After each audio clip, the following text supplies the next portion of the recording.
Hello viewers, welcome to பியவோ. டிஎன்பிஎஸ்சில குப்தர்கள் பகுதியிலிருந்து ப்ரீவியஸ் இயர்ல என்ன கொஸ்டின்ஸ் கேட்டிருக்காங்கிறதா இன்னைக்கு நம்ம பார்க்க போறோம். குப்தர்கள் எங்கெங்க நம்ம படிக்கணும் ஸ்கூல் புக்ல அப்படின்னு பாத்தீங்கன்னா 6th standard, 11th history and 12th ethics புக்ல பார்க்கணும். இதுல போட்டித் தேர்வாளர்கள் என்ன பண்ணிடுறாங்க அப்படின்னா 6th 11th நல்லா படிச்சிடுறாங்க. படிச்சுட்டு 12th ஸ்கிப் பண்ணிடுறாங்க. இந்த குப்தர்கள் போர்ஷனை பொறுத்த வரைக்கும். ஸோ 12th ஸ்கிப் பண்ணாதீங்க. 6th 11th முடிச்சதுக்கு அடுத்து இது வந்து ரிவிஷன் மாதிரி 12th எத்திக்ஸ் புக்ல இருக்கிறதையும் ஒன்ஸ் ரீட் பண்ணிக்கோங்க. ஏன் அப்படின்னா 12th மட்டும் இருக்கக்கூடிய குப்தர்கள் ரிலேட்டடான இம்பார்ட்டன்ட் பாயிண்ட்ஸ் இருக்கு.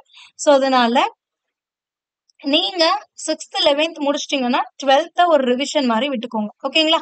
சோ இப்போ டைரக்டா எனக்கு கொஸ்டின்குள்ள போலாமா? And 6th 11th video already இந்த கிளாஸஸ்க்கான வீடியோஸ் நம்ம அப்லோட் பண்ணியாச்சு. நீங்க பார்க்கல, இப்பதான் ஃபர்ஸ்ட் ஸ்டார்ட் பண்றீங்க அப்படின்னா அந்த வீடியோ ஒன்ஸ் பார்த்துட்டு அதுக்கடுத்து இதுக்கான மெட்டீரியல், அதாவது இந்த மாதிரி ஹைலைட் பண்ண அந்த போர்ஷன் வந்து உங்களுக்கு பிஏ புக் அப்படிங்கிற டெலிகிராம் சேனல்ல கொடுத்துருக்கேன். டவுன்லோட் பண்ணி நீங்க ஒரு வாட்டி ரிவைஸ் விட்டுக்கோங்க. ஓகேங்களா? இல்ல என்கிட்ட புக்லெட் இருக்கு அப்படின்னா நீங்க அண்டர்லைன் பண்ணி வச்சுட்டு நீங்க ஒன்ஸ் ரீட் பண்ணிக்கோங்க. அவ்வளவுதான். 12th எத்திக்ஸ்ல இருக்கக்கூடிய குப்தர்கள் போர்ஷனை நம்ம அடுத்த வீடியோல பார்க்கலாம்.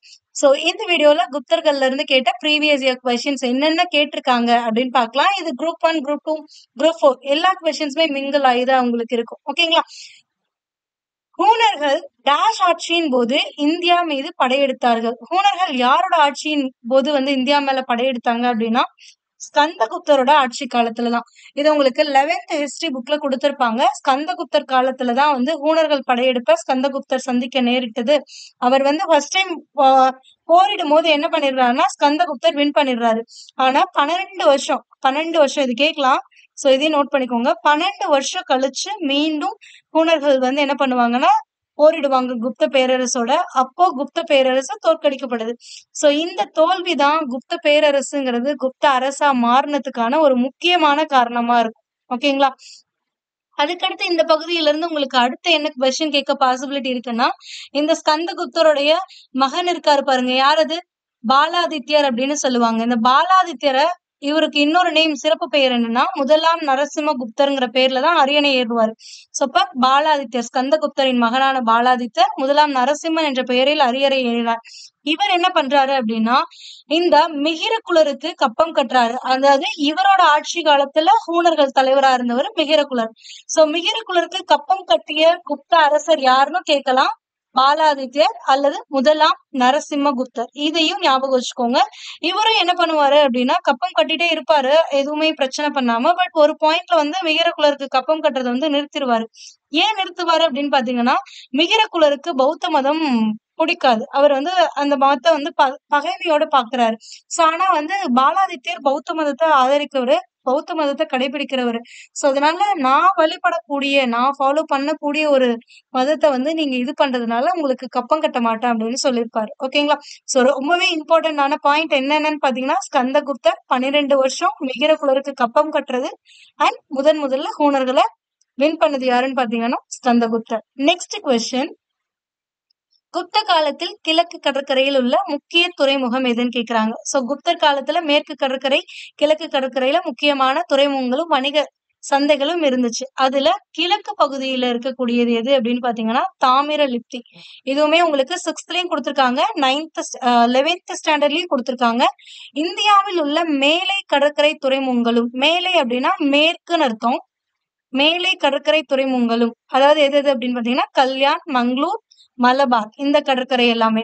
அடுத்தது கீழை அப்படின்னா கிழக்கு கடற்கரை பகுதியில இருந்த துறைமுகம் அப்படின்னு பாத்தீங்கன்னா வங்காளத்துல இருந்த தாமிரலிப்தியும் வணிக பெருக்கத்திற்கு உதவின. யாரோட ஆட்சி காலத்துல? குப்தர்களோட ஆட்சி காலத்துல. அப்ப கிழக்கு பகுதியில இருந்தது தாமிரலிப்தி. நெக்ஸ்ட், கிபி 5ஆம் நூற்றாண்டில் நிறுவப்பட்ட உலகின் பழமையான பல்கலைக்கழகத்தின் பெயர் என்ன அப்படின்னு கேட்டிருக்காங்க. எந்த ஆட்சின்னு கொடுக்கல, மௌரியர்களா, குப்தர்களா, டெல்லி சுல்தானியமா, எதுவுமே மென்ஷன் பண்ணல. ஆனா அதுக்கு பதிலா அவங்க என்ன மென்ஷன் பண்ணிருக்காங்கன்னா இந்த காலம் மென்ஷன் பண்ணிருக்காங்க. கிபி 5ஆம் நூற்றாண்டுனாவே அது யாருடைய காலமா இருக்கும்? குப்தர்கள் காலமா இருக்கும். அதாவது 3ஆம் நூற்றாண்டுல இருந்து, கிபி 3ஆம் நூற்றாண்டுல இருந்து 6ஆம் நூற்றாண்டு வரைக்குமே இருந்திருப்பாங்க. ஓகேங்களா? கிபி 6ஆம் நூற்றாண்டு வரைக்கும் யாரோட காலம்னு பாத்தீங்கன்னா குப்தர்களோட காலம். சோ அப்போ 5ஆம் நூற்றாண்டுங்கிறது குப்தர் காலம். அப்ப குப்தர் காலத்துல உருவான ஒரே ஒரு பல்கலைக்கழகம் என்னன்னு பாத்தீங்கன்னா, இந்த நாலந்தா பல்கலைக்கழகம். இதுக்கான ஆன்சர் நாலந்தா.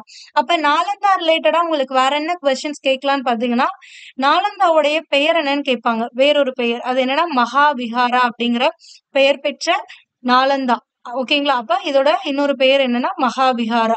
அதுக்கு அடுத்தது இது எங்க இருக்கு அப்படின்னு பாத்தீங்கன்னா, பீகார்ல ஷெரீப் நகரத்துக்கு அருகில இருக்கு. அண்ட் எந்த காலங்கள்லாம் இருந்திருக்கு அப்படின்னு பாத்தீங்கன்னா, கிபி 5ஆம் நூற்றாண்டுல இருந்து கிபி 1200 வரைக்குமே இருந்திருக்கு. இந்த 1200ல தான் என்ன ஆகும் அப்படின்னா, பக்தியார் கில்ஜி படையெடுத்து வருவாரு. டெல்லி சுல்தானியம்ல இருந்து. மம்லுக் வம்சத்தை சேர்ந்த பக்தியார் கில்ஜி படையெடுத்து வந்து இந்த பகுதியை அழிக்கும் பொழுது இந்த நாலந்தா பல்கலைக்கழகமும் அழிந்திருக்கும். சோ அதுக்கப்புறம் இன்னொரு கொஸ்டின் என்ன கேட்க பாசிபிள்னா, யுனெஸ்கோவால் பாதுகாக்கப்படும் உலகின் தொன்மையான சின்னம் என்னன்னு கேட்பாங்க. குப்தர்கள் காலத்துல இருந்தது. அப்போ அது என்னன்னு பாத்தீங்கன்னா நாலந்தா சின்னம். ஓகேங்களா? நாலந்தா பல்கலைக்கழகம். Next question. மெக்ருலி குதுப் மினார் வளாகத்தில் உள்ள துருப்பிடிக்காத இரும்பு தூணை அமைத்தவர் யார்? மெக்ருலி இரும்பு தூண் கல்வெட்டுனாவே அது யாருன்னா 2ஆம் சந்திரகுப்தர் தான் வந்து அமைச்சிருப்பாரு. இந்த தூண் கல்வெட்டுல இரும்பு தூண் கல்வெட்டுல யாருடைய சாதனைகளை குறிப்பிட்டிருப்பாங்கன்னு பாத்தீங்கன்னா, யாருடைய சாதனைகள்? இவருடைய தாத்தா, அதாவது முதலாம் சந்திரகுப்தர் பத்திய சாதனைகள் தான் வந்து இந்த தூண்ல இரும்பு தூண் கல்வெட்டுல இருக்கும். சந்திரகுப்தர். சோ இதையும் நோட் பண்ணிக்கோங்க. யாருடைய சாதனை அப்படின்னா முதலாம் சந்திரகுப்தர். யார் அமைச்சாங்க அப்படின்னு கேட்டா 2ஆம் சந்திரகுப்தர். இது எங்க இருக்கு அப்படின்னா டெல்லியில குதுப் மினார் வளாகத்துல இருக்கிறது தான் வந்து இந்த மெக்ருலி இரும்புத்தூண் கல்வெட்டு. இதோட சிறப்பு என்ன அப்படின்னா, இன்றளவுமே என்ன ஆகலைன்னா துருப்பிடிக்கல. இதுதான் இதோட சிறப்பு. ஏன்னா கிட்டத்தட்ட இவங்க இருந்த காலங்கள்னு பாத்தீங்கன்னா கிபி 300 காலகட்டங்கள்ல இருந்திருப்பாரு. 375 காலகட்டங்கள்ல இருக்காரு. சோ அங்க இருந்து இப்போ 2024 இப்போ கிட்டத்தட்ட ஒரு 1700ல இருந்து 800 வருஷங்கள் ஆயிடுச்சு. சோ இவ்வளவு வருஷம் கழிச்சும் ஒரு வளாகத்துல வெட்ட வெளியில இருக்கக்கூடிய ஒரு இரும்பு தூண் வந்து துருப்பிடிக்கல அப்படின்னா இவங்க உலோக கலையில எவ்வளவு சிறந்து இருந்திருக்காங்க அப்படிங்கறத இதுல இருந்து நம்ம தெரிஞ்சுக்கலாம். ஓகேங்களா? நெக்ஸ்ட். எந்த குப்த வம்ச ஆட்சியாளர் அலகாபாத் கல்தூண் வெட்டை வெளியிட்டார்னு கேட்டிருக்காங்க. யார் வெளியிட்டார்னு கேட்டா அது சமுத்திரகுப்தர் தான். யாருடைய சாதனைகள்னு கேட்டாலும் சமுத்திரகுப்தருடைய சாதனைகள் தான் இந்த அலகாபாத் கல்தூண் வெட்டுல இருக்கும். ஆனா யார் வடிவமைத்தார்னு கேட்டாங்க அப்படின்னா அது ஹரிசேனர். இவருடைய அவைக்கள புலவரான ஹரிசேனர் தான் வடிவமைச்சிருப்பாரு. சோ இதுல எத்தனை லைன்ஸ் இருக்கும் அப்படின்னு பாத்தீங்கன்னா 33 லைன்ஸ் இருக்கும். 33 வரி நாகரி வடிவத்துல சமஸ்கிருதத்துல எழுதியிருப்பாங்க. இதுவுமே இம்பார்ட்டன்ட். எத்தனை லைன்ஸ் கேட்பாங்க, என்ன லாங்குவேஜ், என்ன வடிவம்னு கேட்பாங்க. சமஸ்கிருதம் நாகரி வரி வடிவத்துல எழுதியிருப்பாங்க. யாருடைய சாதனைகள்? சமுத்திரகுப்தருடைய சாதனைகள். மெக்ருலி அப்படின்னு வந்துச்சு அப்படின்னா முதலாம் சந்திரகுப்தருடைய சாதனைகள். இதுவே அலகாபாத்னு வந்தா சமுத்திரகுப்தருடைய சாதனைகள். ஓகேங்களா? Next question. எந்த அரச வம்சத்தின் ஆட்சி காலத்தில் இந்தியாவில் முதல் விதவை தீக்குளித்தல் நிகழ்ந்தது அப்படின்னு கேட்டிருக்காங்க. சோ உங்களுக்கு குப்த பகுதியில தான் முதல்ல உடன்கட்டை ஏறும் முறை பத்தியே வந்து நம்மளோட புக்லெட்ல கொடுத்திருப்பாங்க. சோ வரலாற்றிலையுமே அதுதான். இங்கதான் வந்து முதல்ல குறிப்பிடுறாங்க. சோ அப்ப எந்த அரச வம்ச ஆட்சி காலத்தில் இந்தியாவில் முதலில் விதவை தீக்குளித்தல் நிகழ்ந்தது அப்படின்னா குப்தர்கள் காலத்துலதான் நிகழ்ந்திருக்கு. ஓகேங்களா? அடுத்த கொஸ்டின். கீழ்கண்டவற்றை பொறுத்துக. சோ இங்க ஒரு சில பதவிகளுடைய பெயர்கள் இருக்கு. அந்த பதவி யாரு பொறுப்பானவர்கள் அப்படின்னு கேட்டிருக்காங்க. சோ மகாபாலாதி கிருத்த. பாலாதி கிருத்த அப்படின்னாவே படைத்தளபதி அப்படின்னு பார்த்திருப்போம்.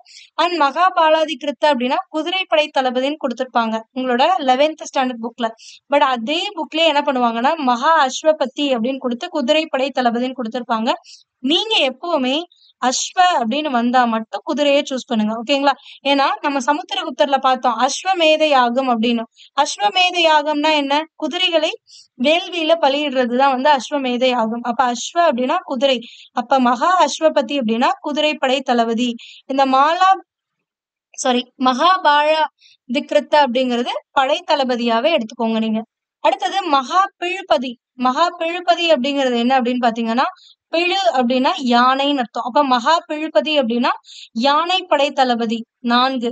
அடுத்தது மகா தண்ட நாயக். நம்ம இதுக்கு ஒரு ஷார்ட்கட் பார்த்த ஈஸியா எப்படி ஞாபகம் வச்சுக்கலாம் அப்படின்ட்டு மகா சண்டி விக்கிரகா அப்படின்னு ஒண்ணு வரும். மகா தண்ட நாயக்கான்னு ஒண்ணு வரும். சண்டி விக்கிரகா அப்படின்னு வந்துச்சுன்னா, சண்டி அப்படின்னா சண்டை அப்படின்னு ஞாபகம் வச்சுக்கோங்க. சண்டைனா என்ன பண்ணுவோம்? போர் புரிவோமா? அப்ப போர் புரியறோம்னா, அங்கதான் அமைதி உடன்படிக்கையுமே மேற்கொள்வோம். சோ இந்த மாரி மத்த நாடுகளோட தானே போர் புரிவோம். அப்ப அயலுறவுத்துறைய தான் வந்து என்ன சொல்லுவாங்கன்னா, மகா சண்டி விக்கிரகா அப்படின்னு சொல்லுவாங்க. அப்ப மகா தண்ட நாயக்கா அப்படின்னா, அப்படின்னா தண்டனை குடுக்கக்கூடிய இது. அப்ப தண்டனை எங்க குடுப்பாங்க? நீதிமன்றத்துல தான் வழக்குகள விசாரிச்சு தண்டனை குடுப்பாங்க. அப்ப மகா தண்ட நாயக்கா அப்படிங்கிறது தலைமை நீதிபதி. அதாவது இது நீதித்துறையில இல்ல அப்படின்னா ராணுவத்துல இருக்கக்கூடிய முதன்மை ஆளர் தான் வந்து மகாதண்ட நாயக்கா. ஹையஸ்ட் பொசிஷன்ல இருப்பாங்கல்ல அவங்களதான் வந்து மகாதண்ட நாயக்கான்னு சொல்லுவாங்க. சோ அப்ப இதுக்கான ஆன்சர் 3. அப்போ எந்த ஆப்ஷன்ல 2 1 4 3 இருக்கு? 2 1 4 3 ஆப்ஷன் பி தான் சரியான விடை. Next question. ஹரிசேனர் இவரது அவைப்புலவர். யாரோட அவைப்புலவர்னா நீங்க இந்த கொஸ்டினுக்கு கன்ஃபியூஸ் பண்ணிக்குவீங்க. சமுத்திரகுப்தரா இரண்டாம் சந்திரகுப்தரா அப்படின்னு. முதல்ல ஹரிசேனர் யாரோட அவைப்புலவரா இருந்தாருன்னா சமுத்திரகுப்தர் தான். இவர் தான் என்ன பண்ணிருப்பாருன்னு நம்ம பார்த்தோம். அலகாபாத் கல்தூன் வெட்டுமே பார்த்தோமா? சோ அப்ப இவர் தானே வடிவமைச்சிருப்பாரு. அப்ப யாரோட அவைகளையில முதல்ல இருந்தாரு அப்படின்னு பாத்தீங்கன்னா சமுத்திரகுப்தருடைய அவையில தான் இருந்திருப்பாரு. சோ இதுக்கான ஆன்சர் சமுத்திரகுப்தர். அப்ப இரண்டாம் சந்திரகுப்தர் இல்லையா அப்படின்னா இதுக்கப்புறம் இங்க இருந்திருக்காரு. நவரத்தினங்கள்னு சொல்லக்கூடிய இதுல இவரும் ஒருத்தரா இருந்திருக்காரு. இவரோட அவையிலுமே இருந்திருக்காரு. பட் முதல்ல யார் இருக்காங்களோ அதுதான் நம்ம எடுத்துக்கணும். நெக்ஸ்ட், இந்தியாவில் இந்து பண்பாடு டேஷ் ஆட்சியின் கீழ் உச்சத்தை அடைந்ததுன்னு கேட்டிருக்காங்க. சோ இப்ப யாருடைய ஆட்சியின் கீழ் அப்படின்னு பாத்தீங்கன்னா குப்தர்கள் ஆட்சியின் கீழே தான் இந்தியாவுல வந்து இந்து பண்பாடு அப்படிங்கிறது உச்சத்தடைந்தது. ஏன்னா இந்த குப்தர்கள் காலத்துலதான் உருவ வழிபாடு அப்படிங்கறது தொடங்கியதும் வைணவம் சைவம் ஆகிய இரு பிரிவுகளா தோன்றியதையுமே நம்ம பாக்குறோம். அதுக்கு முன்னாடி வைணவம் சைவம் அப்படிங்கிற மாதிரிலாம் இல்ல. அண்ட் நம்ம ஆல்ரெடி சொல்லியிருப்போம் இந்த புராணங்கள் இதிகாசங்கள் இது எல்லாமே வந்து இந்த காலத்துல குப்தர்கள் காலத்துலதான் இறுதி வடிவம் பெற்றது. அதுக்கு முன்னாடி எல்லாம் பாணர்கள் வந்து என்ன பண்ணும், பாணர்கள்னா என்ன அப்படிங்கிற டீடைல்டு எக்ஸ்பிளனேஷன் இதுக்கான ஒரு ஆள் எக்ஸ்பிளனேஷன் வந்து நம்மளோட வீடியோல கொடுத்திருக்கோம் ஆல்ரெடி கிளாஸ் பார்க்கும்பொழுது. சோ பாணர்கள் அப்படின்னா நாடோடிகளா, அதாவது ஒரு இடத்துல இருந்து இன்னொரு இடத்துக்கு போயிட்டு அந்தந்த ஊர்ல அவங்க எங்க போறாங்களோ அங்கெல்லாம் இசைக்கலைஞர்கள் வச்சு அவங்க வந்து இசை கலைஞர்கள் மாதிரி இசை நிகழ்ச்சிகளை இது பண்ணுவாங்க. இப்போ ஒரு நாடகம் தெருக்கூத்து மாதிரி ஒரு நாடகம் போடுறாங்க. சோ இது எல்லாமே கேள்வி வழியா வந்த விஷயங்களை வச்சு அவங்க நாடகமா வச்சுட்டு இருந்தாங்க. சோ அந்த நாடகங்களுடைய கதைகளை எடுத்து பிராமணர்கள் என்ன பண்றாங்கன்னா சமஸ்கிருதத்துல எழுதுறாங்க. எப்போ? குப்தர்கள் காலத்துல. அப்போதான் வந்து இந்த இதிகாசங்கள் புராணங்கள் இது எல்லாமே உருவானது. ஓகேங்களா? சோ அப்ப இந்து பண்பாடு அப்படிங்கிறது எப்போ உச்சத்துல இருந்துச்சு அப்படின்னா குப்தர்கள் காலத்துல. இன்னொரு இதுவுமே உங்களுக்கு கொடுத்திருக்காங்க. அதாவது சீன பயணி இச்சிங் அப்படின்றவர் ஒருத்தர் இருக்காரு. இவருடைய குறிப்புல என்ன குறிப்பிட்டிருக்காருன்னா குப்த பேரரசுல இந்து சமயம் இந்தியாவிலிருந்து பாலத்தீவு வரை பரவி இருக்கு. இப்போ இங்க உச்சத்தடைஞ்சிருக்கும் பொழுதுதானே மத்த இதுகளுக்குமே பரவ முடியும். அப்ப இவங்களோட காலத்துலதான் வந்து பரவி இருக்கு. இன்றளவுமே பாலத்தீவுல என்ன பண்றாங்கன்னா இந்திய பண்பாட்டை பின்பற்றுறாங்க. இங்க இருக்கக்கூடிய விழாக்கள்ல அங்க இருக்க மக்களுமே பின்பற்றிட்டு இருக்காங்க. ஓகேங்களா? Next question. இந்தியாவின் ஷேக்ஸ்பியர் என அழைக்கப்படுவது யார்? இது வந்து ஒரு குரூப் 2 கொஸ்டின். குரூப் 1ல கேட்டிருக்கக்கூடிய கொஸ்டின். ஏன் அப்படின்னா இந்த இந்தியாவின் ஷேக்ஸ்பியர்ங்கிற வார்த்தை உங்களுடைய புக்லெட்ல இருக்காது. அதாவது நீங்க 6th ஸ்டாண்டர்ட்லயோ 11th ஸ்டாண்டர்ட்லயோ பாத்தீங்கன்னா இது இருக்காது. சோ அப்போ எப்பவுமே நீங்க குரூப் 1க்கு இல்ல குரூப் 2க்கு ப்ரிப்பேர் பண்றீங்க, 2A எல்லாம் ப்ரிப்பேர் பண்றீங்கன்னா உங்களோட லெவல் அப்படிங்கிறது டிகிரி ஸ்டாண்டர்ட் தான். சோ அப்ப நீங்க டிகிரி ஸ்டாண்டர்ட்க்கு ப்ரிப்பேர் பண்ணா அப்ப எடுத்தோடனே அங்க படிக்கணுமானா கிடையாது. ஃபர்ஸ்ட் ஸ்கூல் புக் எல்லாத்தையுமே கம்ப்ளீட் பண்ணிடுங்க. ஸ்கூல் புக் கம்ப்ளீட் பண்ணிட்டு இந்த ஸ்கூல் புக்ல இருக்கிறத இன்னும் டீடைல்டா பாருங்க. ஃபார் எக்ஸாம்பிள் இந்த மாதிரிதான் இப்ப காளிதாசர் பத்தி நம்ம இங்கேயே படிச்சோம் ஸ்கூல் புக்லயே. காளிதாசர் வந்து ஒரு சமஸ்கிருத புலவர், இவர் என்னென்ன நூட்கள் எழுதியிருக்காரு அப்படின்லாம் பார்த்தோம். அப்ப காளிதாசருக்கு ஏதாவது ஒரு சிறப்பு பெயர் இருக்கா அப்படிங்கறதெல்லாம் நீங்க எக்ஸ்டர்னல் சோர்ஸ்ல பாக்கணும். ஓகேங்களா? சோ அப்ப இந்தியாவின் ஷேக்ஸ்பியர்னு அழைக்கப்படுறது யாருன்னு பாத்தீங்கன்னா காளிதாசர். காளிதாசர் எழுதிய நூல்கள்னு பாத்தீங்கன்னா சாகுந்தலம், மாளவிகான்யமித்ரம், விக்ரம் ஊர்வசியம் இதெல்லாமே. நம்ம இதுக்கு கூட ஒரு ஷார்ட்கட் சொன்னோம். என்ன சொன்னோம்? விக்ரம் வந்து வருஷம் வச்சிருப்பாங்க யாருக்கு? சாகுந்தலா மாளவிகாக்கு. இத பத்தி சொன்னவர் யாருன்னா காளிதாசர் அப்படின்னு சொல்லியிருப்போம். சோ இந்த மாதிரி ஏதாவது ஒரு இதுல வச்சு ஞாபகம் வச்சுக்கோங்க. உங்களுக்கு என்ன டேர்ம் சொன்னா புரியுமோ, எது ஈஸியா உங்களால பிக்கப் பண்ண முடியுமோ அந்த மாதிரி ஒரு ஷார்ட்கட்டை நீங்களா கூட கிரியேட் பண்ணிக்கலாம். ஓகேங்களா? நெக்ஸ்ட், தாஸ் என்பவரின் கல்தூணில் ஹரிசேனர் கல்வெட்டை பொறித்தார். யாரோட கல்தூண்ல ஹரிசேனர் வந்து கல்வெட்டை பொறித்தார்? எங்க ஹரிசேனர் வடிவமைத்தார் அப்படின்னு பாத்தீங்கன்னா, சமுத்திரகுப்தரால் வெளியிடப்பட்ட கல்தூண் வெட்டு, அலகாபாத் கல்தூண் வெட்டுல தான் இவர் ஒரு 33 லைன் பதிச்சிருப்பாரு. ஓகேங்களா? அப்ப யாரோட இது அப்படின்னு பாத்தீங்கன்னா, சமுத்திரகுப்தருடைய கல்தூணில் தான் வந்து ஹரிசேனர் கல்வெட்டை பொறித்தார். நெக்ஸ்ட், இரண்டாம் சந்திரகுப்தருக்கு பின் ஆட்சிக்கு வந்தவர் யார்? அப்ப இரண்டாம் சந்திரகுப்தருடைய மகன் தான் ஆட்சிக்கு வந்திருப்பாங்க. இரண்டாம் சந்திரகுப்தருடைய மகன் யாரு? முதலாம் குமாரகுப்தர்.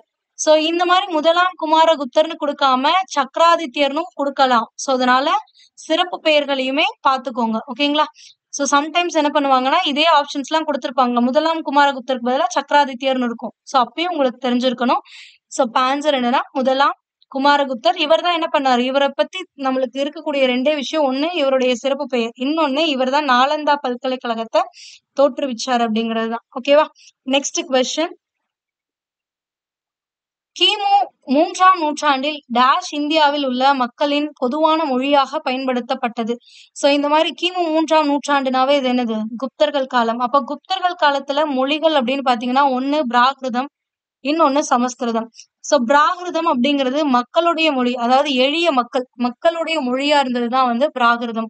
அப்ப சமஸ்கிருதம் யாரோட மொழியா இருந்துச்சு அப்படின்னு பாத்தீங்கன்னா, சமஸ்கிருதம் அப்படிங்கிறது அவைகள்ல இருந்தாங்கல்ல அரண்மனையில, அவங்களுடைய மொழிகளா இருந்துச்சு. அலுவல் மொழியா இருந்ததுதான் வந்து சமஸ்கிருதம். உயர்மட்ட மக்கள் மத்தியில இருந்த மொழி, பேசப்பட்ட மொழி வந்து சமஸ்கிருதம்.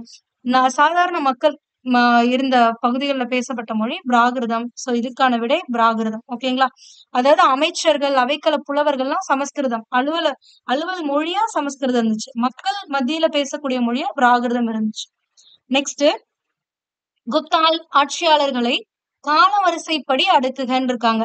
சோ அப்ப இங்க யார் யாரெல்லாம் இருக்கா? சமுத்திரகுப்தர், ஸ்ரீகுப்தர், இரண்டாம் குமாரகுப்தர், ராமகுப்தர். முதல்ல யார் குப்த அரசை தோற்றுவிச்சாங்க? ஸ்ரீகுப்தர். அப்ப இவர் தான் ஃபர்ஸ்ட் வரணும். அடுத்தது இவருக்கு அடுத்து யார் வந்தா? கடோத்கஜர். இவருடைய மகன் கடோத்கஜர். ஆனா இங்க கடோத்கஜர் கொடுக்கல. ஓகே, கடோத்கஜரோட மகன் யாரு? முதலாம் சந்திரகுப்தர். முதலாம் சந்திரகுப்தரும் இங்க கொடுக்கல. அப்ப அவருடைய மகன் யாரு? சமுத்திரகுப்தர். அவர் தான் வந்தாரு. அடுத்து 2,1. அடுத்து சமுத்திரகுப்தருடைய மகன் யாரு? இரண்டாம் சந்திரகுப்தர். இங்க கொடுக்கல. ஆனா இவரோட மகன் தான் யாரு? சமுத்திரகுப்தருடைய மகன் தான் இரண்டாம் சந்திரகுப்தர் அண்ட் ராமகுப்தர். இங்க இரண்டாம் சந்திரகுப்தர் கொடுக்கல, ஆனா ராமகுப்தர் கொடுத்திருக்காங்களா? அப்ப இவருக்கு அடுத்து ராமகுப்தர் வந்திருப்பாரு. ராமகுப்தருக்கு அடுத்துதான் இரண்டாம் குமாரகுப்தர் வந்திருப்பாரு. ஓகேங்களா? அப்ப என்ன ஆர்டர்னு பாத்தீங்கன்னா 2143 order, option A. Next question, கீழ் குறிப்பிடப்படுவற்றில் குப்தர்கள் கால சமுதாயம் குறித்த கூற்றுகளில் சரியானது எதுன்னு கேட்டிருக்காங்க. குப்த அரசர்கள் தங்களை பரம பாகவதர் என்று அழைத்துக் கொண்டனர். அப்படியா அப்படின்னு பாத்தீங்கன்னா ஆமா. மகாராஜாதிராஜா, பரம பட்டரக, பரமேஸ்வர, இந்த பேர்கள், இந்த பட்டங்கள்லாம் ஏற்றாங்க. அது இல்லாம என்ன பண்ணாங்க? பரம தைவதனா உங்களுக்கு தெரிஞ்சிருக்கணும். பரம தெய்வதனா கடவுளின் பரம பக்தன் அர்த்தம். பரம பாகவதனா வாசுதேவ கிருஷ்ணனின் பரம பக்தன் அர்த்தம். ஓகேங்களா? இதை கூட உங்களுக்கு எப்படி ஞாபகம் வச்சுக்கலாம்? நம்ம சொன்னோம் பாக அப்படின்னா பாகம்னா ஒரு பகுதி. அப்ப ஒரு கடவுளை பத்தி சொல்றோம், ஸ்பெசிபிக்கா ஒரு கடவுள் அப்படின்னா வாசுதேவ கிருஷ்ணனின் பரம பக்தன். ஒரு கடவுளுடைய பக்தன் சொன்னா அது பரம பாகவதர். இதுவே பரம தெய்வத அப்படின்னா ஒட்டுமொத்தமா கடவுளின் பரம பக்தன் கொடுக்கிறது. சோ அப்ப இவங்க இந்த மாதிரியான அடைமொழிகளை வச்சுக்கிட்டாங்க கடவுளோட இணைத்து. அப்போ இது சரியானது, இது சரி. அடுத்தது செகண்டா என்ன கொடுத்திருக்காங்க? சீனாவுடனும் ரோமனுடனும் வியாபாரம் செலுத்தது. நம்ம ஆல்ரெடி பார்த்தோம், பாகியான் வருகை புரிஞ்சாரு குப்தர்கள் காலத்துல அப்படின்னு. அப்ப கடற்பயணங்கள் உங்களுக்கு தெரிஞ்சிருக்கு. கடற்பயணங்கள் இருந்தாவே வணிகமும் என்ன இருந்திருக்கும்? உச்சத்துல இருந்துச்சு. சோ அதே மாதிரி நம்ம பார்த்தோம், என்னென்ன பார்த்தோம்? மேலை கடற்கரை இருக்கக்கூடிய துறைமுகங்கள், கீழே கடற்கரையில இருக்கக்கூடிய துறைமுகங்கள், கிழக்கு பகுதியில இருக்கக்கூடிய துறைமுகங்கள் வழியா இவங்க வாணிபத்துல செலுத்திருந்தாங்க. இப்ப ரோமானோட மேற்கு கடற்கரை மூலியமாகவும் சீனாவோட கிழக்கு கடற்கரை துறைமுகத்துல இருந்தும் இவங்க வணிகத்துல ஈடுபட்டிருக்காங்க. அப்ப இதுவும் சரி. அடுத்தது, பொது நிகழ்ச்சிகளில் பங்கு பெற பெண்களுக்கு தடை இருந்தது. இந்த மாதிரி நம்ம ஒரு பாயிண்ட எங்கேயுமே பார்க்கல பள்ளி புத்தகத்துல. சோ அதனால இது தவறான கூற்று. உடன்கட்டை ஏறும் பழக்கம் இருந்தது. முதல்ல குப்தர்கள் காலத்துலதான் நம்மளுக்கு உடன்கட்டை ஏறுதல் பழக்கம் இருக்கிறதே நம்ம தெரிஞ்சுக்கிட்டோம். சோ அப்ப இதுவும் சரியானது. அப்ப 1, 2, 4 சரியானவை. ஆப்ஷன் டி தான் சரியான ஆன்சர். நெக்ஸ்ட் கொஸ்டின், கூற்று காரணம் கொஸ்டின். கூற்று பாருங்க, குப்தர்கள் காலம் இலக்கியம், கலை ஆகியவற்றின் பொற்காலம் என்று அழைக்கப்படுவது சரியே. ஆம், குப்தர்களுடைய காலம் பொற்காலம் அப்படிங்கறத ஏகாதிபத்திய வரலாற்றுகளோட கருத்தை வந்து நம்ம தற்கால இருக்கக்கூடிய தேசிய வரலாற்றாளர்கள் என்ன பண்ணுவாங்க அப்படின்னா எதிர்வினையா கருதுறாங்க அப்படின்னு சொல்லியிருப்பாங்க. அதாவது மக்கள் வந்து துன்புற்றுட்டு இருந்தாங்க. உயர்மட்ட மக்கள் வந்து மகிழ்ச்சியா இருந்தாங்க. அப்ப எப்படி இது பொற்காலம் அப்படின்னு சொல்லியிருப்பாங்க. ஆனா அங்கேயே உங்களுக்கு மென்ஷன் பண்ணிருப்பாங்க. இலக்கியம், கலை சார்ந்து பார்த்தா அது பொற்காலமா தான் இருந்துச்சு அப்படின்னு எல்லாருமே அக்செப்ட் பண்ணிக்கிட்டாங்க. அப்ப கூற்று சரி. அடுத்தது காரணம் பாருங்க. பிற்கால குப்தர் காலத்தில் பெண்களின் நிலையில் சரிவு, நகர்ப்புற மையங்களின் வீழ்ச்சி, சமூக சீர்குலைவு அதிகரிப்பு, உட்பிளவுகள் ஆகியவை இருந்தன. பிற்கால குப்தர்கள் காலத்துல அதாவது ஹூணர்கள் படையெடுப்புனால வந்து என்ன இருக்கும், பேரரசு அரசா மாறி இருக்கும். அந்த காலகட்டங்கள்ல இந்த மாதிரி உட்பிளவுகள் இருந்துச்சு, சமூக சீர்குலைவுகள் அதிக அளவில் நடந்துச்சு. இதனால இந்த காரணங்களாலதான் குப்த பேரரசு வீழ்ச்சி அடைஞ்சிச்சு அப்படின்னு பார்த்தோம். சோ அப்ப இவங்க கொடுத்திருக்க இந்த பாயிண்ட்டும் சரிதான். ஆனா இந்த கூற்றுக்கு இந்த காரணம் சரியல்ல. ஓகேங்களா? அப்ப போத் ஏ மற்றும் ஆர் ஆகிய இரண்டும் சரி மற்றும் ஆர் என்பது ஏவிற்கான சரியான விளக்கம் அல்ல அப்படிங்கறதா ஆன்சர். Next question. குப்த சகாப்தத்தை தோற்றுவித்தவர், குப்த அரசை தோற்றுவித்தவர் அப்படின்னா குப்த அரசை தோற்றுவித்தவர்னு கேட்டாங்க அப்படின்னா உங்களுக்கு ஸ்ரீகுப்தர். குப்த அரசு ஸ்ரீகுப்தர். இதுவே குப்த பேரரசை தோற்றுவித்தவர் அப்படின்னு கேட்டாங்க அப்படின்னா அது யாரு? முதலாம் சந்திரகுப்தர். முதலாம் சந்திரகுப்தர்.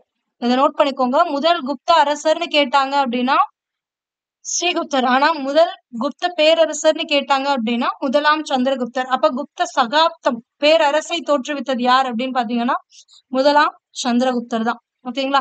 இது கண்டிப்பா கேட்பாங்க. குப்த அரசர், முதல் குப்த அரசர் யாருன்னா ஸ்ரீகுப்தர். அதே மாதிரி கடைசி குப்த அரசர் யாருன்னு கேட்டா விஷ்ணுகுப்தர் அப்படின்னு ஒருத்தர் இருப்பாரு. ஓகேங்களா? இதுவே முதல் குப்த பேரரசர்னு கேட்டாங்கன்னா முதலாம் சந்திரகுப்தர். அப்ப கடைசி குப்த பேரரசர் அப்படின்னு கேட்டாங்க அப்படின்னா ஸ்கந்தகுப்தர்னு ஒரு புக்ல கொடுத்திருப்பான். இன்னொரு புக்ல 6th ஸ்டாண்டர்ட்ல பாலாதித்யர்னு கொடுத்திருப்பாங்க. இந்த ரெண்டுல எது இருக்கோ அதை நீங்க பிக் பண்ணிட்டு வந்துருங்க. அதுக்கப்புறம் நம்ம புக்ல இருக்குங்கிறத வச்சு சேலஞ்ச்ல பாத்துக்கலாம். ஓகேங்களா? நெக்ஸ்ட், பிருகத் சம்ஹிதா என்னும் நூலின் ஆசிரியர் யார்? நம்ம ஆல்ரெடி சொல்லியிருக்கோம். பிருகத் அப்படின்னு வந்தாவே யாரு? வராக மிகிரர். ஓகேங்களா? வராக மிகிரர் 3 நூட்கள் எழுதியிருப்பாரு. ஒண்ணு பிருகத் சம்ஹிதா, இன்னொன்னு பிருகத் ஜாதகா, இன்னொன்னு பஞ்ச சித்தாந்திகா அப்படிங்கிறது. இந்த பிருகத் சம்ஹிதாங்கிறது ரொம்பவே இம்பார்ட்டன்ட். ஏன்னா கொஸ்டின் எப்படி கூட கேட்கலாம். வானவியல், புவியியல், தாவரவியல், இயற்கை வரலாறு குறித்து வராக மிகிரர் எழுதிய நூலின் பெயர் எது என்னன்னு கேட்கலாம்.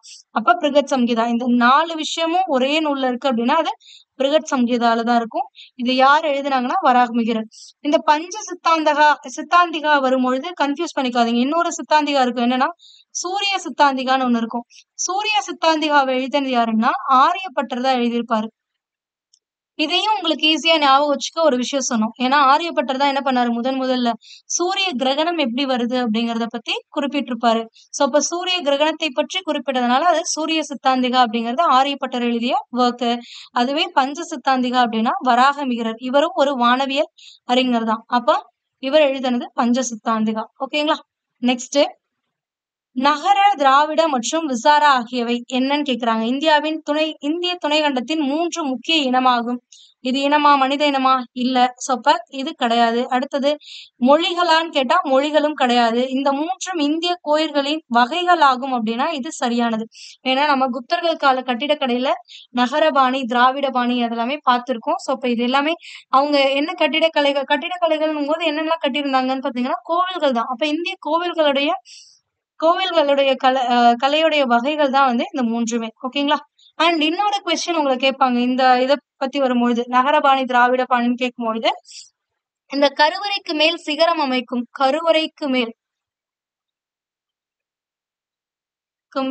சிகரம் அமைக்கும் பாணி எத்தனாவது பாணின்னு கேட்பாங்க. சிகரம் அமைக்கிறது எத்தனாவது பாணினா 3வது பாணி.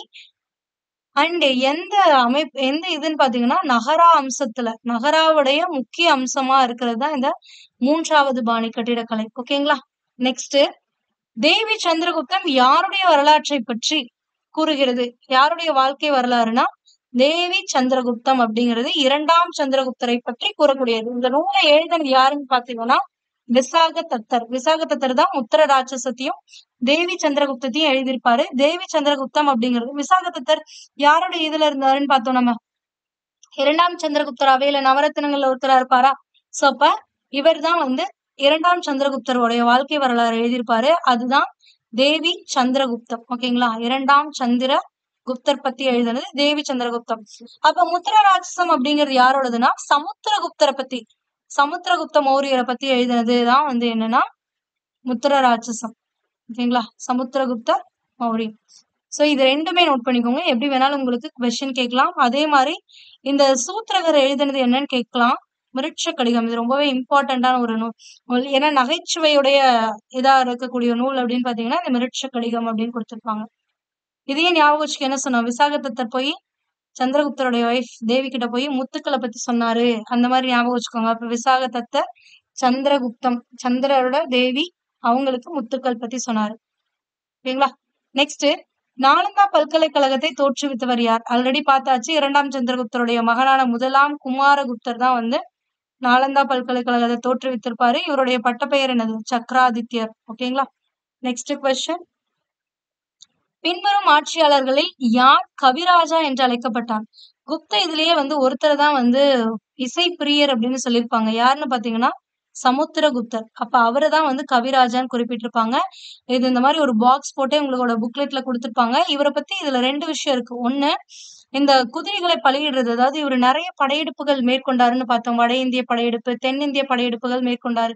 சோ அந்த படையெடுப்புகள் எல்லாம் வந்து வெற்றி பெறணும் அப்படின்னு அஸ்வமேத யாகம் வளர்த்தினாரு அப்படின்னு பார்த்தோம். அஸ்வமேத யாகம்னா குதிரைகளை பலியிடக்கூடியது வேள்வியில. சோ அந்த யாகத்தை நடத்தினவர் யாருன்னு கேட்டாலும் இந்த சமுத்திரகுப்தர் தான். அதுக்கு அடுத்தது இவருக்கு கவிப்பிரியர், இவர் வந்து கவிதை இசைப்பிரியர், கவிப்பிரியர், இசைப்பிரியர், அதனால இவர் வந்து கவிராஜான்னு சொல்லுவாங்க. அண்ட் இவர் வெளியிட்ட நாணயங்கள்ல இவர் வந்து ஒரு வீணை வாசிக்கிற மாதிரி ஒரு உருவம் கொண்ட ஒரு நாணயமும் வெளியிட்டிருக்காங்க. அதுவும் முக்கியமான ஒரு பாயிண்ட். இது எல்லாத்தையுமே ஞாபகம் வச்சுக்கோங்க. நெக்ஸ்ட், பின்வரும் பட்டியலில் குப்த மன்னர்களில் சிலரது பெயர்கள் கொடுக்கப்பட்டுள்ளன. அவர்களின் ஆட்சி கால அடிப்படையில் சரியான வரிசை காண்க அப்படின்றாங்க. குமாரகுப்தர், சமுத்திரகுப்தர், கடோத்கஜகுப்தர், ஸ்கந்தகுப்தர். ஃபர்ஸ்ட் யாரு? ஸ்ரீகுப்தர். அவருடைய மகன் கடோத்கஜகுப்தர். அப்ப 3 இங்க வந்துருச்சு. அடுத்தது கடோத்கஜருக்கு அடுத்து யார் வந்தது? முதலாம் சந்திரகுப்தர். இங்க கொடுக்கல. அவரோட மகன் சமுத்திரகுப்தர் கொடுத்திருக்காங்க. அப்ப 2.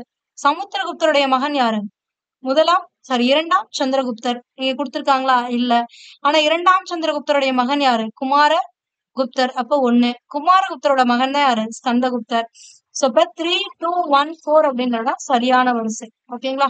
நெக்ஸ்ட், யாருடைய ஆட்சி காலத்தில் அஸ்வமேத வகை தங்க நாணயங்களில் லட்சுமி மற்றும் கங்கை உருவங்கள் பொறிக்கப்பட்டு அறிமுகப்படுத்தப்பட்டது? இது உங்களோட இப்ப இருக்க புக்லெட்ல இல்ல. சோ இது வந்து என்ன, யாரோட காலகட்டத்துல அப்படின்னு பாத்தீங்கன்னா சமுத்திரகுப்தர் காலத்துலதான். உங்களுக்கு யாருடைய ஆட்சி காலத்தில் வீணை வாசிப்பது போன்ற உருவம் பொறிக்கப்பட்ட நாணயம் வெளியிடப்பட்டது, லட்சுமி கங்கை உருவங்கள் பொறிக்கப்பட்டு வெளியிடப்பட்டது, இது எது கேட்டாலுமே வந்து ஆன்சர் என்னன்னா சமுத்திரகுப்தர். நெக்ஸ்ட், எழுதியவர்கள் அவங்களோட இலக்கிய படைப்புகள் கொடுத்திருக்காங்க. எழுதியவர் யாருன்னு பாத்தீங்கன்னா தன்வந்திரி. தன்வந்திரி எந்த நூலை தன்வந்திரிங்கிறவரு ஒரு மருத்துவர் அப்படின்னா ஆயுர்வேதத்தை ரிலேட்டடா இருக்கக்கூடியது. மருத்துவம் ரிலேட்டடா இருக்கக்கூடியது ஆயுர்வேதா. அப்ப இததான் எழுதியிருப்பாரு. அப்ப ஆயுர்வேதா 4 வரணும் ஏக்கு. வராக மிகிரர் அப்படிங்கிறவர் யாருன்னா வானியல் அறிஞர். நம்ம ஆல்ரெடி பார்த்தோம். வராக மிகிரர் என்ன பண்ணாரு? தாவரவியல், இயற்கை வரலாறு, வானவியல், இது எல்லாத்தையும் சேர்த்து, புவியியல், இது எல்லாத்தையும் சேர்த்து ஒரு நூல் எழுதினாரு. அந்த நூல் ரொம்பவே முக்கியமான நூல்னு பார்த்தோம், பிருகத் சம்ஹிதா. இப்ப வராக அப்படின்னு வந்தாலே பிருக அப்படிங்கறத ஞாபகம் வச்சுக்கோங்க. பிருகத் சம்ஹிதா எழுதினாரு. 3.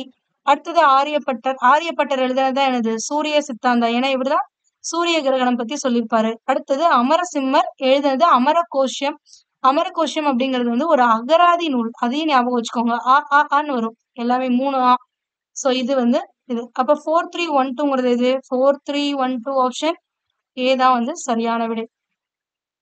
நெக்ஸ்ட் கொஸ்டின், பீகாரின் நாலந்தாவில் உள்ள புத்தரின் செம்பு சிலை எத்தனை அடின்னு கேட்டிருப்பாங்க. 18 அடி. அதாவது பீகார்ல இருக்கிறது நாலந்தால இருக்கிறதுன்னு கேட்டாங்கன்னா 18 அடி. இதுவே சுல்தான் கஞ்சுன்னு கேட்டிருந்தாங்க அப்படின்னா அது 7 அடி. ஓகேங்களா. ரெண்டுமே புத்தர் சிலை தான். பட் உயரம் வந்து வித்தியாசப்படும், பாத்துக்கோங்க. எந்த பிளேஸ்ன்னு சொல்லுவாங்க. நாலந்தாவா இருந்தா 18 அடி, இதுவே சுல்தான் கஞ்சா இருந்தா 7 அடி. இதையுமே உங்களுக்கு வந்து புக்ல கொடுத்திருக்காங்க. பீகாரின் நாலந்தாவில் உள்ள புத்தரின் சிலை 18 அடி செம்பு சிலை. சுல்தான் கஞ்சில் உள்ள 7.5 அடி புத்தர் சிலை. இரண்டுமே குப்தர்கள் காலத்து உலோக சிற்பங்களுக்கு மிகச்சிறந்த எடுத்துக்காட்டுக்கள் அப்படின்னு. ஓகேங்களா. நெக்ஸ்ட் கொஸ்டின், கீழ்வரும் முற்கால நகரங்களில் ஒன்றினை பற்றி சீன யாத்ரீகர் பாகியான் குறிப்பிட்டிருக்காரு. பாகியான் வந்து நிறைய விஷயங்கள் குறிப்பிட்டிருக்காரு. அதுல வந்து ஃபர்ஸ்ட் என்ன பார்த்திருப்போம் அப்படின்னா, மதுரா மக்கள் மகிழ்ச்சியாக இருந்தார்கள் அப்படின்னு பார்த்தோம். சோ அப்ப மதுராவில் இருக்கக்கூடிய மக்கள் வந்து தங்களுடைய குடும்பங்களை பதிவு செய்யணுங்கிற அவசியம் இல்லை, இந்த மாதிரியான குறிப்புகள் பார்த்தோம். அதுக்கு அடுத்தது பாடாலிபுத்திரத்தை பத்தி சொல்லியிருப்பாரு. பாடாலிபுத்திரத்தில் இருந்த மக்கள் வந்து பணக்காரர்களாக இருந்தார்கள், ஈகை குணம் கொண்டவர்களாக இருந்தார்கள் அப்படின்னு. அப்ப என்ன ஆன்சர்? பாடாலி புத்திரம். நெக்ஸ்ட் கொஸ்டின், குப்தர்கள் காலத்தின் நிலங்களை கீழ்கண்டவற்றுள் சரியாக பொறுத்திருங்க. அவங்க காலத்துல பிரிச்ச நிலங்களுக்கு ஒவ்வொரு நேம் கொடுத்திருக்காங்க. அது என்னென்ன? சேத்ரா அப்படின்னா பயிரிடக்கூடிய நிலம். பயிரிடக்கூடிய நிலம்னா என்னது? வேளாண்மைக்கு உகந்த நிலம் தான் வந்து சேத்ரா. அப்ப 2. கிலா அப்படிங்கிறது தரிசு நிலம். அப்ப 1. அப்ரஹதா அப்படிங்கிறது வனம், வனநிலம், காடு. அதுதான் வந்து அப்ரஹதா. அப்ப சிக்கு 4. நெக்ஸ்ட் வஸ்தி அப்படிங்கிறது குடியிருப்பதற்கான, வாஸ்து ஞாபகம் வச்சுக்கோங்க, வஸ்தி வாஸ்து. அப்ப குடியிருப்பது. அப்ப 2143ங்கிறதா சரியான விடை. ஓகேங்களா? நெக்ஸ்ட் கொஸ்டின், இங்க ஒரு சில அறிஞர்கள் பத்தி கொடுத்திருக்காங்க. அறிஞர்கள், மருத்துவர்கள், அவைக்களத்துல இருந்த நவரத்தினங்கள்ல கொடுத்திருக்காங்க. 2ஆம் சந்திரகுப்தர் அவைக்களத்துல இருந்த அறிஞர்கள், மருத்துவர்களை பத்தி கொடுத்திருக்காங்க. இவங்களுடைய ப்ரொஃபஷன் என்னங்கிறத நீங்க பொருத்தணும். வராக மிகிரர் அப்படிங்கிறவரு பிருகத் சம்ஹிதா எழுதினாரா? இவர் ஒரு வானவியல் அறிஞர்னு பார்த்தோம். அப்ப 4. அடுத்தது காளிதாசர் அப்படிங்கிறவரு நூல்கள் எழுதியிருந்தாரு. என்னென்ன நூல் எழுதியிருந்தாரு? விக்ரம ஊர்வசியம், அதுக்கு அடுத்தது சாகுந்தலம், மாளவிகான்யமித்ரம். சோ இது எல்லாமே வந்து சமஸ்கிருதத்துல எழுதப்பட்ட நூல்கள். அப்ப இவர் ஒரு சமஸ்கிருத புலவர். அப்ப 3. அமரசிம்மர் எழுதினது அமரகோஷம். அது என்னது? ஒரு அகராதி நூல்னு பார்த்தோம். அப்ப 2. தன்வந்திரிங்கிறவர் ஒரு மருத்துவர். அப்ப 1. அப்ப 4321ங்கிறது தான் இதுக்கான சரியான ஆன்சர். சரி, அமரசிம்மர் அகராதி 4321. ஆப்ஷன் சி தான் சரியான விடை. அண்ட் இதுல மத்ததையும் நீங்க பாத்துக்கோங்க. நீங்க மறந்துடுறது அப்படின்னு பாத்தீங்கன்னா, இந்த காகபாணன், சன்கு, விட்டல்பட்டர், இந்த 3 பேரை மறந்துடாதீங்க. காகபாணங்கிறவர் ஜோதிடர், சன்கு கட்டிடக்கலை நிபுணர், விட்டல்பட்டருங்கிறது மெஜிஷியன், மாய வித்தைக்காரர். இவங்க எல்லாருமே விக்ரமாதித்யன் அவையில் இருந்த நவரத்தினங்கள். விக்ரமாதித்யன்னா யாரு? 2ஆம் சந்திரகுப்தர். நம்ம சொல்லிருக்கோம் 2ஆம் சந்திரகுப்தருடைய சிறப்பு பெயர்கள்னா விக்ரம அப்படின்னு ஸ்டார்ட் ஆகும், இல்லைன்னா தேவ அப்படின்னு வரும். ஓகேங்களா? தேவ, நரசிம்ம, விக்ரம இந்த மாதிரிலாம் வந்துச்சு அப்படின்னா இது வந்து 2ஆம் சந்திரகுப்தருடைய பெயர்கள். ஓகேங்களா? நெக்ஸ்ட் நம்மளோட லாஸ்ட் கொஸ்டின், இந்த செஷனோட லாஸ்ட் கொஸ்டின், இங்க வரிசை 1, வரிசை 2 கொடுத்திருக்காங்க. இந்த அட்டவணையை நம்ம பொருத்தணும். அதாவது இங்க அறிஞர்கள், அரசர்கள் இங்கெல்லாம் கொடுத்திருக்காங்க, புலவர்களை கொடுத்திருக்காங்க, அவர்களுடைய சிறப்பு பெயர்களோட பொருத்தணும். இது வந்து கொஞ்சம் அவுட் ஆஃப் போர்ஷன் தான். அதாவது உங்களை புக்ல வந்து இது கவர் ஆகல. பட் ஒரு சில விஷயங்கள் உங்களை புக்ல இருக்கிறத வச்சு நீங்க உங்களால கவர் பண்ணிக்க முடியும். என்னன்னா, இந்த சந்திரகுப்தர் 2வது இவரை வந்து என்னன்னு சொல்லுவாங்கன்னா சாகரி அப்படின்னு அழைப்பாங்க. இவருக்கு சாகரி அப்படிங்கிற பேர் எப்படி வந்திருக்கு அப்படின்னா, சாகர்களை அழித்ததால் இவர் சாகரி என அழைக்கப்பட்டார் அப்படின்னாங்க. இந்த சாகர்களை அழிக்கிறது பெரிய விஷயமானா, இவங்க அப்பா சமுத்திரகுப்தர் இருக்காருல்ல, அவரால முடியாத ஒரு விஷயத்தை இவர் பண்ணிருப்பாரு. அதுதான் சாகர்களை அழித்தது. அப்போ இந்த சிக்கு 3 வர்றதுதான் சரியானது. அப்ப சிக்கு 3 வர மாதிரி இருக்கக்கூடிய ஒரே ஆப்ஷன் என்னன்னா ஆப்ஷன் ஏ தான். அது ரிமைனிங் இதை வச்சு நீங்க ஈவன் உங்களுக்கு வெளியில படிக்கல அப்படின்னாலுமே இதை வச்சு உங்களால சொல்ல முடியும். காளிதாசர் அப்படிங்கிறது ஷேக்ஸ்பியர், இந்தியாவின் ஷேக்ஸ்பியர்னு அழைக்கப்படுவர் காளிதாசர். அப்ப டிக்கு 4 தான். அப்ப இதுவும் கரெக்டா இருக்கு. அடுத்தது ஆரியப்பட்டர் இந்தியாவின் நியூட்டன் என அழைக்கப்படுகிறார். ஸ்கந்தகுப்தர் ஆசியா ஐரோப்பாவின் ஹீரோ என அழைக்கப்படுகிறார். சோ இது எல்லாத்தையுமே நோட் பண்ணிக்கோங்க. இது எல்லாமே உங்களுடைய புக்ல இல்ல, நீங்க அவுட் சோர்ஸ்ல தான் இதை பார்த்து படிக்கணும். ஓகேங்களா? பட் இந்த ஆரியப்பட்டர், காளிதாசர் ஞாபகம் வச்சுக்கோங்க. இது சாகரிங்கிறது நம்ம புக்லயே கொடுத்திருக்காங்க. ஓகேங்களா? சோ உங்களுக்கு ஏதாவது டவுட்ஸ் இருந்துச்சு அப்படின்னா அதை கமெண்ட் பண்ணுங்க. அதுக்கான எக்ஸ்பிளனேஷன் நெக்ஸ்ட் வீடியோல கொடுக்குறோம். நம்ம ஆல்ரெடி 6th ஸ்டாண்டர்ட்கான குப்தர்கள் வீடியோவும் 11th ஸ்டாண்டர்ட்ல இருக்கக்கூடிய குப்தர்கள் போர்ஷனும் வந்து கம்ப்ளீட் பண்ணியாச்சு. வீடியோ கொடுத்தாச்சு. வீடியோக்கான லிங்க் டிஸ்கிரிப்ஷன்ல இருக்கு. நீங்க பார்க்கல அப்படின்னா செக் பண்ணிக்கோங்க. அண்ட் இந்த வீடியோக்கான பிடிஎஃப்மே உங்களுக்கு வந்து பிஏ புக் அப்படிங்கிற டெலிகிராம் சேனல்ல கொடுத்துருக்கோம். நீங்க டெலிகிராம் சேனல்ல ஜாயின் பண்ணிட்டு அதுக்கான லிங்க் கிளிக் பண்ணி டவுன்லோட் பண்ணி நீங்க ஒன்ஸ் ரிவிஷன் பண்ணிக்கோங்க. ஓகேங்களா? சோ வேற ஏதாவது டவுட்ஸ் இருந்தா கமெண்ட் பண்ணுங்க. நெக்ஸ்ட் வீடியோல பார்க்கலாம். தேங்க்யூ.